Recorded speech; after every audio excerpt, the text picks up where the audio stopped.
It's a great day. My name is Shay Brown, the Happy Entrepreneur, and welcome to the Happy Entrepreneur Show, the number one business development and revenue focused late night show in the country where we're on a mission. And our mission is really to inspire, our mission is to empower, and our mission is to provide you, that's right, you, the entrepreneur, with all of the resources that are necessary to execute that big vision you have for the people you were called to serve. And on this particular episode, we have the one and only, she's in the building herself, Erica Latrice. What's up, Erica? How are you? I'm doing fantabulous after hearing that intro. I'm doing great. How are you? Man, I'm moving in the fast lane. I'm good. I'm good. Now you have this conversation piece we're going to have. You picked this, not me, by the way, that says turn your message into a movement. Now, can I just ask, what is the biggest challenge in your mind that entrepreneurs or individuals face just really understanding what their message is? Because you're like, well, you can turn your message into a movement, but there might be some folks that are like, why do they struggle with even understanding their message? Yes, I would definitely say getting clarity. Clarity is the biggest thing because it's easy to say, you have this message, but if you're not clear on what that message is, it's easy to miss it and not see it. And what I believe is that oftentimes it's something that comes so natural to us or something that lights us up so much that we don't even oftentimes see that it's valuable. Like if you got the gift of gab or you have like things that just come so easy to you, you can search. I see this so much where people try to search for something that feels hard or seems hard that's outside of their element, not realizing that they're literally standing on the vision, they're standing on the purpose, and it's come to them with ease. Comes in ease. Now, okay, you talk about the problem with challenge with a message, a movement. A movement means different things to different people. So, first question obviously is, what is your definition of a movement? Okay, and what does a movement look like where we are in the world as it stands today? So, what is your definition of a movement? And then, what does a movement look like for those folks that are listening that are entrepreneurs? Yes. Well, a movement, I think it's powerful that the word move is in it. So it's more about not just having this wish, this dream, this goal, but it's something that you're taking consistent action on. And then not only is it something that you're taking action on to bring to fruition, it's also something that other people are able to benefit from and get on board with. So when I think about what is a movement, it's really something that you're taking action with and you're allowing other people to come alongside it or be a part of it and be transformed by it. What we see nowadays, you just kind of, I feel like you kind of hit the nail on the head with this, where movement can be anything. And I feel like we do it a disservice when it's just looking at what can make me money, what can make me money fast, or what is everyone else doing? Let me just swipe whatever they're doing and let me just try to duplicate it to, create something. I feel like it's something intrinsic. And I personally just, as someone of like faith based, I believe that comes from like, what is God showing you to be your purpose, your vision? It's bigger than you. And that's where the movement comes in. So you're talking about taking your message and then moving that to a movement. And so the obvious question is, and they're reading your bio, they're already Googling you, they're looking below the video, they see this thing called Amplify Her. So there's a lot of moving parts here, right? There's a message, which we'll do a deep dive in.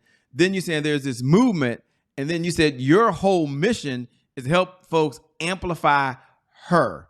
Now, is her an acronym? Is her just for women? I mean, some folks aren't reading the bio. So take a moment, break down what is the mission of Amplify Her, and what is that all about?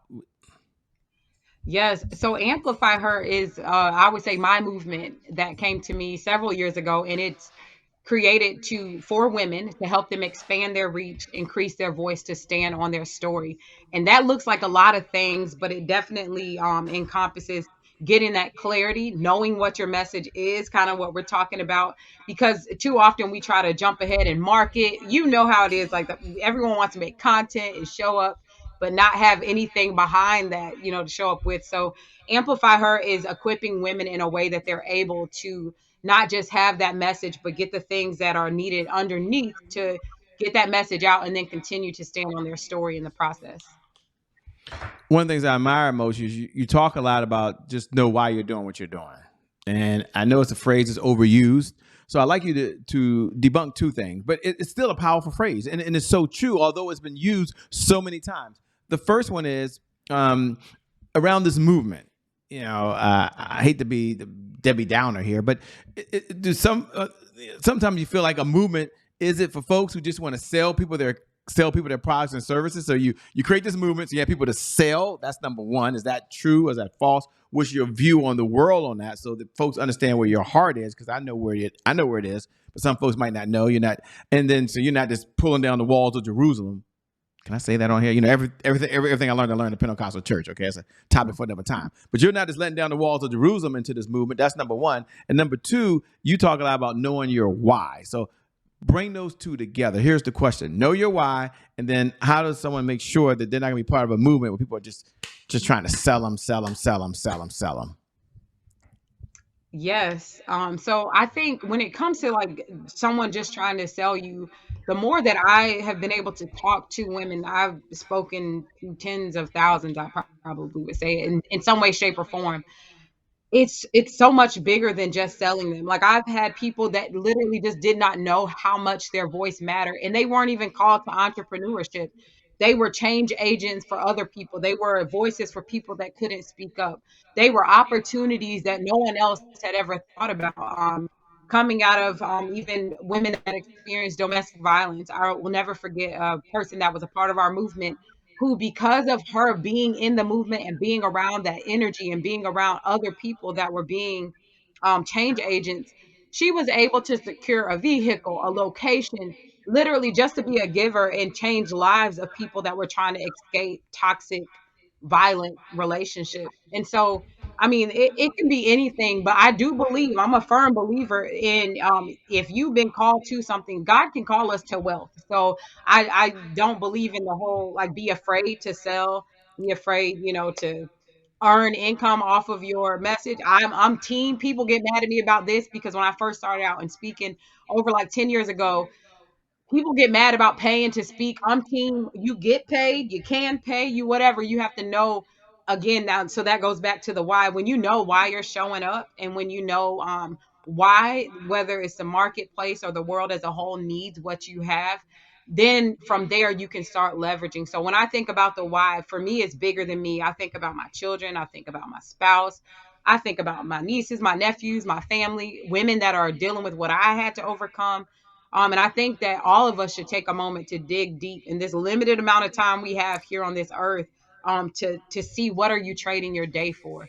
And if you don't know that, then anything sounds good. Again, you swipe and copy, consuming all this content, just scheduling like crazy, sitting on social media for hours. But you have to get really clear on what is worth you trading your day, your limited time for. And when you know that, there's probably other people that can agree with it, and that's where your movement is birthed. The moment you all been waiting for. You're talking to the one and only Erica Latrice. And here's the question: what are three steps, if you have three steps, that someone can do to turn their message into a movement? And I believe with that movement will come exactly what they need. So the question, everybody get their paper and pencil out. She didn't know she was going to do this, but I think it's a fair and reasonable question. And yeah, you can pass on it if you want to, but what are just three things? Because I know you're a giver. I know where your heart is. You have your own show. You guys are going to connect with her shortly. She's just an amazing, incredible individual. The first time I've had a chance to have her on the show, we got to have her back. But what are three steps that someone can do to turn their message into a movement? I love it. Okay. So first step, I talked about expand your reach. And to me, what that looks like is you can't expand, you can't build, you can't grow without a solid foundation. So step one, get your systems in place. And when you hear me say systems, I'm talking about what do you offer? Who is it for? Why do they need what you have? Like digging deep into your system so that you have a solid foundation to start on. The second step, which I call increasing your voice, and this is putting a little fire behind that system. Now that you have it in place, you know who it's for. Now we want to get it into the hands of those who need it. So that's where you want to have a clear plan for how people are going to find out about you. If ever there was a time to invest in support around your marketing, to be connecting with platforms like this amazing show, this is the time, because you want to start getting your voice out there, so people can know what you have. And then finally, when they're hearing from you, you want to have a clear plan for what next. So number three, I would say be crystal clear on how you're assessing people and getting them started with what it is that you have. So step one, get those systems and everything in place. Step two, have a plan for how people are going to find out about you, build that awareness. And step three, what do they do when they find out? Know what that's going to be.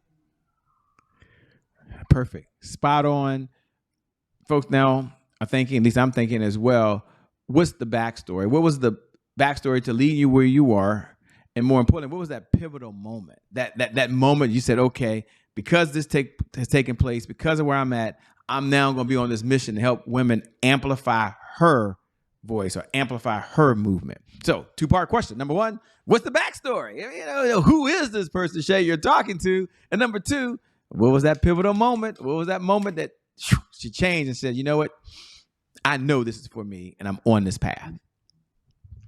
Gosh, that's good. I would say for me, I've always been a talker. My mom nicknamed me at the age of like 3, Mouth of the South. I've always been that person that would get excited about everyone else. But I do remember that there was a time where I was more confused about my own purpose, but I was still excited about everyone else's. So years ago, I was living in the DC area, and I did this event because I found out about this nonprofit where there were teen moms, and they had been running out of formula, diapers. They were just in need. And I was thinking at that time, someone else can do something. Like, there's too many people that have access, that there should be no one in our community that's, struggling in that way. And so I decided to do an event. I thought just a few people would be interested. I put the word out that I was going to do it. The event sold out. My living room was covered with donations, and that was like my aha moment. Like, this is needed. And at that event, there were women from all walks, from the shelter, CEO women, you name it. Like, it was a little bit of everyone mixed in at that event, and we all felt like we were supposed to be there. So that was years ago. And then myself going through toxic marriage and coming out of it, I knew what I wanted my daughter to grow up and see. And I think that's what ignited the fire for me to just show up for her. Now I have my daughter, my son. I just recently had a baby like 8 weeks ago. So knowing the world Yay, that they're congratulations. You can't just throw it out there. You just recently had a baby 8 months ago. You said I have a daughter. You said I have a son. They say, well, I just had this baby 8 weeks ago. We all want to know, boy, girl, what's going on here? girl. Yes, I have a little girl. And so even thinking about her, I think that that's the fuel to the what happened with Amplify Her. That's the fuel to what I do, because I knew I was tired of missing moments. I was working full time. I missed my son's entire T-ball season, and I remember in that moment, like, I'm not going to miss another day. We don't get it back. And that's when I transitioned out of working for someone else to working for myself full time, and that was over 7 years ago, where I said I wasn't going to look back, and I wanted to help equip anyone that needed it. I wanted to equip them with the tools where they could do the same thing. Powerful, powerful, powerful. How can folks best connect with you? Is they're listening right now? Two-part question. Number one, what type of clients do you work with if you're taking any on at your firm? And number two, how can folks connect with you? Yes, I work with powerhouse women that know that they have a message, maybe not be sure how that message can help others. So if that's you, I know that's a big blanket identification. But even if you're not meant to work with me, I have resources that I can get your way. And you can get connected with me across social media at Erica Empowers. And it's Erica spelled like America. So just the one C, that's all. And I'm Erica Empowers pretty much everywhere. Instagram, Facebook, TikTok, LinkedIn, wherever you log in on social media, you should be able to find me at Erica Empowers. I like to ask the question, one, everyone connect with Erica. I'm going to recommend you connect with Erica. And number two, I always like to ask the question because I believe success is a team sport, right? You can only get so far by yourself. So I want to ask the question, what's one of the lessons you learned from any one of the mentors that you had on this journey of life that you've been on. So I know I always say it's an unfair question because, it's just unfair, but you can handle it. What's one lesson, maybe the mentor, that myself and the audience can take away as a result of this conversation? Yes. So one thing that stands out to me, this is from one of my mentors who she has scaled her business into the tens of millions. She is incredible. And I will never forget watching her do a presentation. And when people ask her, like, what does she owe her success to? Usually, most people want to talk to their educational background or their work savvy or their hustle, their grind. And she always talks about her ability to show up for the people that are on her team. How she shows up for people that most of us would say are in quotations like serving her, how she shows up for them is literally like the catalyst and the thing that determines how far she's been able to go.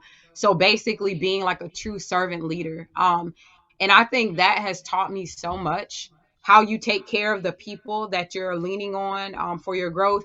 Like no one's beneath you. How you take care of whether it's your clients, how you take care of your children, how you take care of people that are seemingly, maybe you might even think working for you, how you take care of them is indicative of how far you'll grow. And I think that has stuck with me the most. Yeah, thanks so much for sharing. Here's what I'm thinking, and I think it's so important. You talk about amplify. Talk about one or two things that someone can do just to amplify who they are, and what do you do in order to have the right mindset. And what I was thinking, and the reason for the pause is I was thinking, we've got to amplify our own self sometime, right? I like was a Snoop Doggy Dog that showed up at a award ceremony and says, I want to thank me, right? I want to thank me for showing up. I want to thank me for doing the work. And I know success is a team sport. I just said that. But here's the question. What can someone do to amplify that little voice inside of them? Because they're listening saying, man, she said, turn your message to movement. I don't even have the right folks. Who's going to listen to me? Or am I the right person? And as a positive as we all try to be, and myself included, I've got to fight back all the time and say, it's okay. Just keep going forward, Shorty. It'll be just fine. So the question, how can someone amplify that mindset, that belief system they had inside of them so they can go out there and communicate the message in order to create the movement? Ooh, that's a word right there, that mindset, because that was the Yeah. part I would like skim over. I'm like, get me to the strategy. Like, forget all that, the mindset. Not realizing like how we see ourselves, what we're sowing into ourselves is what's going to birth it. So, number one, I would definitely tell you to just show up. And I know that sounds easier said than done, but either you're going to show up and fail or you're going to show up and succeed. And if you fail, it's just feedback. So, keep showing up. No one's tired of hearing you. The people that you're called to, they're never going to they might get a little tired, but they're not going to get tired of what you have. You just you have to keep showing up. And I will say secondly, because again that sounds easy, make sure you have a routine. As Shay just said, like, you better have a mindset plan. You better be around people like this. You better have like a plan for how you're going to feed your mind daily, the same way you feed your body. You have to feed your mind, and that's what's going to equip you in those moments where you want to give up, to keep showing up. Keep showing up. Keep moving. Keep moving. Keep moving. I love it. As it comes to collaboration, one of my 12 rules for life is collaboration crushes competition. Collaboration crushes competition. Two-part question for you. Number one, what do you look for when you're looking to collaborate or partner with someone? There's might be a number of women organizations, women groups, women clubs, folks that are watching right now be like, I wonder what she looks for in a collaboration partnership. And because that's important. So maybe one or two things someone should look for. And then on the other side, ladies and gentlemen, don't worry, she can handle the questions. On the other side of it, talk about just the power of collaboration, the power of working together, the power of coming together and having folks work that can do things you probably might not be able to do. They can still help you amplify your message so you can get that movement going. Yes, this is a message in and of itself. The questions alone, y'all should be taking notes on. That's good. With the collaboration, I'm always looking for someone that's clear on the transformation that they bring to an audience, because I know when I put people in front of the audience that I have, they trust me. And so if I bring someone, I know that people will take action, they'll enroll, they'll sign up, and I want to make sure that it's something that that you're clear on the transformation that you bring to people. Therefore, I can easily convey that with the audience. And then I would say, like, I literally have a T-shirt that says "I don't compete, I collaborate." Like, we have it in our Amplify Her store because, like you said, the power of collaboration. You can do so much with other people. And I think that goes back to the mindset, because when you have a mindset of abundance, when you have a mindset, how Zig Ziglar talks about, or talked about, may he rest in peace, but how he talked about being a go giver, that if you can get anything you want, when you're able and willing to go out and give that to others. So the power of collaboration will expand your network like never before. It will open you up to things that maybe you're not even aware of, that you offer and or that you need. I am team collaboration. So I think that's a great question. And if you're not collaborating right now, I'll tell you, my business, the trajectory of it changed when I stopped looking for platforms and I became one, and I started looking for ways that I could promote other people, and everything grew from there. Yeah, I love it. I love it. Tell folks once again how they can best connect with you. Yes, across social media at Erica Empowers. And if you know that you're ready to just step it up and get some resources, you can go to, I didn't mention a website, but if you go to increaseyourvoice.com, you can get access to my starter kit. And that's everything I wish I would have known when I first started. Just some great resources to help you get your message out. IncreaseYourStarterKit.com. Go to www.increaseYourStarterKit.com. We have a segment here, Erica, that's called Today is My January 1st. That's right. That's right. Today is my January 1st. And for those folks that are family, you're here Monday through Friday with us on a daily basis at 11 p.m. You can go and say those words you wait to say. Today is my January 1st. And for all the new folks that are joining for the very first time, today is my January 1st represents a fresh start. It represents a do-over. It means your past no longer equals your future. How refreshing is that? Happy New Year to you, because today is your January 1st. Now, my question to Erica on the other side is, when you hear those words, today is my January 1st, what do you hear? And what's words you may have to inspire or to encourage or to empower folks that when this finishes, which it will shortly, they've got to now go put the work in. Yes, I'm about to take off running myself. So I think I'm gonna end up doing a video on this, because what's been coming up to me today is, if you want to be sold out, you got to be sold out. And for me, that sold out first and foremost starts with God, just being sold out to His vision, His mission for my life, for your life, being sold out, and then also be sold out for what it is that you're saying that you offer. What do you bring to the marketplace? How are you showing up? You have to be sold out in order to be sold out, because often we first look to sell out a program or sell out an event or sell out whatever. But if you can be sold out, you are about to sell out. So happy January 1st. Be sold out for that mission, that message. And I guarantee, well, I can't guarantee you, but I kind of about 99% guarantee you that you will be sold out if you implement what that means to be sold out. Once again, let me say thank you so much for being on the Happy Entrepreneur Show. Tell them once again how they can best connect with you. Yes, you can get me across social media at Erica Empowers, or go to increaseyourvoice.com to get started and learn a little more about the resources that I have available. With that being said, let me say once again, we appreciate you being here on the Happy Entrepreneur Show. You can always make more time. More money. You can always make more money, but you can't make more time. You've given us the most precious resource that you have, which is time away from your daughter, time away from your son, and time away from the little 8-month-old. And they may go back one day. Hopefully I'll still be here. And they might look at this and say, wow, I was 8 months. Yeah, you was 8 months, and mom was doing the doggone thing. She was doing it. And I also want to thank you, the viewer. Thank you so much for showing up. Thank you for being here. Part of life is showing up. I want you to know that you're amazing, because today is your January 1st. You're awesome. And for you, your best is still yet to come. Your best is yet to come. Your best is yet to come. With that being said, my name, by the way, is Shay Brown, in case you forgot, the Happy Entrepreneur. Make it a great day, everyone. And I promise you, from the bottom of my heart, we'll make some good things happen. We connect again next time. Remember this: time is long. Life, on the other hand, well, it's very, very short. So you got to live in that moment and you got to make it count. God bless me. Wish you success. Peace. Thanks a lot. Talk to you later, Erica. Bye-bye. Thank you all. We are out of here.